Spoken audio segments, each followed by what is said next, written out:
It's very important for investigators to actually see the scene of the crime, so to speak, to get a better perspective on how the deed was committed. Something that the lower house Solons, who conducted an inspection of the raided Philippine offshore gaming operators or POGO hubs, can now make full use of as they move forward with their probe on these said illegal establishments and the crimes being linked to them. Mela Las Moras has more.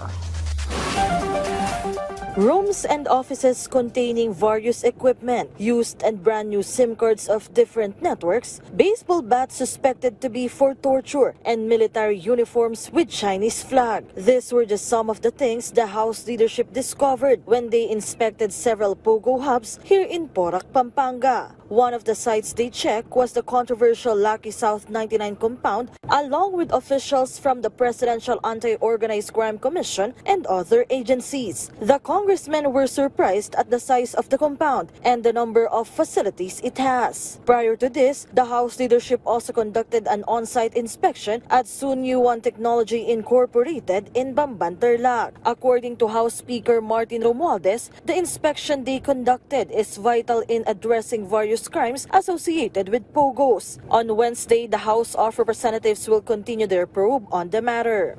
Iba talaga pag personal na inspect natin kasi kasama ko lahat ng mga leaders ng House, nag-issue ng order si Presidente. Kaya this is what we call a follow-up, follow-through on that order.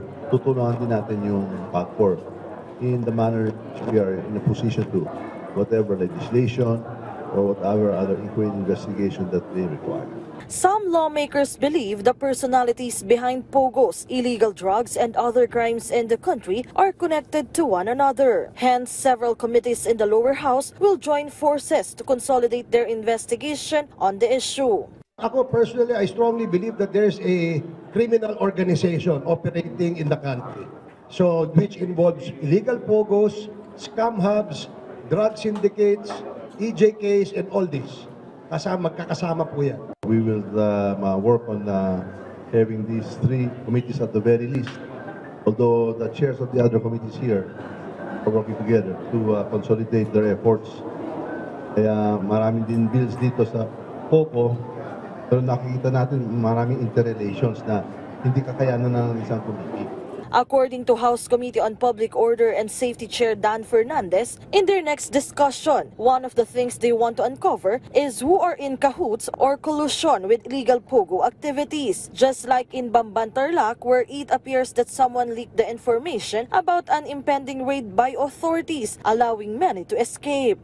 Supposedly, 1,500 yung ma-apprehend dun eh.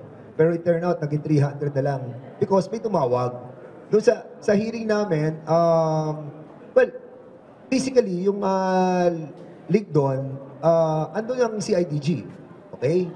Andun ang PAOK-TF na mag-conduct ng kanilang operation. Mela Las Moras from the National TV Network for a new and better Philippines.